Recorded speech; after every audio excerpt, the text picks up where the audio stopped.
വചനം അത് കേട്ട് ആമേൻ എന്ന് പറഞ്ഞ് അത് പിന്നെയും പിന്നെയും കേൾക്കണം, പിന്നെയും അത് റിമൈൻഡ് ചെയ്യണം.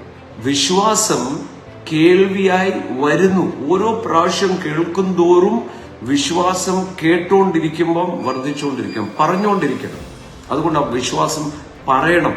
എന്താ പറയുന്നേ? അവൻ എന്റെ സങ്കേതം. പറയണം, യേശു എന്റെ സങ്കേതം. എബ്രായർക്കെഴുതിയ ലേഖനത്തിൽ അവൻ തന്നെ അരുളി ചെയ്തിട്ടുണ്ട്. അരുളപ്പാട് ബൈബിളിൽ എഴുതിയിട്ടുണ്ട്, ഞാൻ ഒരു നാളും കൈവിടത്തില്ല, ഉപേക്ഷിക്കത്തില്ല. അതുകൊണ്ട് നാം ധൈര്യത്തോടെ, കർത്താവ് എനിക്ക് തുണ, ഞാൻ പേടിക്കത്തില്ല, മനുഷ്യർ എന്നോട് എന്ത് ചെയ്യുന്ന ധൈര്യത്തോടെ പറ. വചനം ഒച്ചത്തിൽ വായിക്കേണ്ടതാണ്, വാഗ്ദത്തങ്ങൾ ഒച്ചത്തിൽ വായിക്കേണ്ടതാണ്. വായിക്കുമ്പോൾ എന്ത് സംഭവിക്കും? കേൾക്കും. വിശ്വാസം കേൾവിയാല വരുന്നു.